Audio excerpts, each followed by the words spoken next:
CM Bhupendra Singh Hooda ने एक बार फिर दोहराया कि सीएम पद पर आखिरी फैसला कांग्रेस हाईकमान को करना है और वो मुझे स्वीकार्य होगा।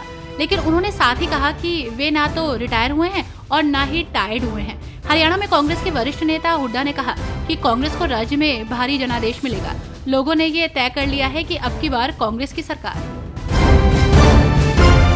कांग्रेस ने पार्टी विरोधी गतिविधियों में संलिप्त 13 नेताओं को 6 साल के लिए निष्कासित कर दिया है। ये सभी निर्दलीय चुनाव लड़ रहे हैं। जिन नेताओं को निष्कासन झेलना पड़ा है उनमें नरेश ठाणे, प्रदीप गिल, सज्जन सिंह ढुल, सुनीता बट्टन, राजीव मामूरन गोंडार, दयाल सिंह सिरोही, विजय जैन, दिलबाग सांडिल्य, अजीत फोगाट, अभिजीत सिंह, सतवीर रातेरा, नीतू मान, अनीता ढुल का नाम शामिल है।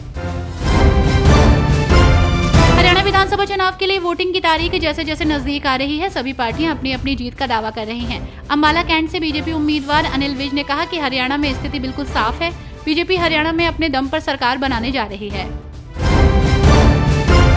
हरियाणा के कई युवा महिला पहलवान विशेषकर WFI के पूर्व प्रमुख के खिलाफ यौन उत्पीड़न के आरोपों के मद्देनजर अपने करियर के बारे में पुनर्विचार कर रही पहलवान चाहती हैं कि विनेश फोगाट खेल मंत्री बने ताकि उन्हें अखाड़ों में वापसी करने में मदद मिले। कुश्ती के अखाड़े एक समय युवा लड़कों और लड़कियों से भरे हुआ करते थे, जिनका एक ही लक्ष्य होता था, बड़ी प्रतियोगिताओं में पदक जीतना और उसके बाद सरकारी नौकरी पाना। भारतीय जनता पार्टी के राष्ट्रीय प्रवक्ता और राज्यसभा सांसद सुधांशु त्रिवेदी ने रोहतक में राहुल गांधी पर पलटवार किया। उन्होंने पूछा कि राहुल गांधी ख्वाबों और ख्यालों की सत्ता देख रहे हैं तो बताएं कि हरियाणा में किस जाति का मुख्यमंत्री बनने जा रहा है।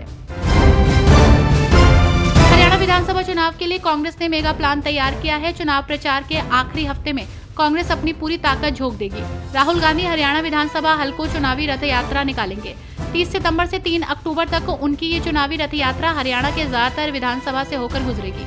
जिन इलाकों में राहुल गांधी की जनसभा हो चुकी है उसके अलावा जीतने की संभावना वाली सीटों को फोकस करते हुए भी यात्रा का रूट मैप तैयार किया गया है। हरियाणा विधानसभा चुनाव में कांग्रेस के टिकट वितरण में भूपेंद्र सिंह हुड्डा खेमे को ज्यादा तवज्जो मिलने से कुमारी शैलजा नाराज चल रही थी। शैलजा की नाराजगी के बहाने भारतीय जनता पार्टी दलित वोटों को साधने में जुटी थी। ऐसे में हरियाणा का चुनाव जाट बनाम दलित ना हो जाए, इसके लिए राहुल गांधी ने शैलजा और भूपेंद्र हुड्डा को असंध की रैली में एक मंच पर लाकर कांग्रेस में ऑल इज वेल का संदेश दिया। हरियाणा के सोनीपत में डॉक्टरों की लापरवाही ने एक महिला की जिंदगी खतरे में डाल दी। दरअसल महिला की एक किडनी में पथरी थी, जिसका इलाज कराने के लिए वो ट्यूलिप अस्पताल पहुंची थी। डॉक्टरों ने महिला को ऑपरेशन करने की बात कही। परिजनों ने महिला को ऑपरेशन कराया। ऑपरेशन के दौरान डॉक्टरों ने महिला की दोनों किडनी निकाल ली। वहीं पीड़ित ने आरोपी डॉक्टर के खिलाफ पुलिस से शिकायत की है।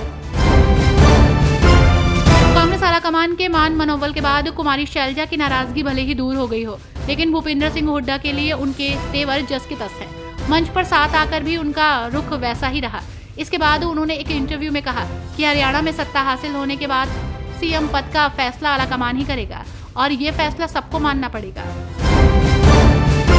हरियाणा विधानसभा चुनाव में टीम इंडिया के पूर्व धाकड़ बल्लेबाज वीरेंद्र सहवाग की भी एंट्री हुई है। वीरेंद्र सहवाग अब कांग्रेस प्रत्याशी के बैटिंग करते हुए नजर आ रहे हैं।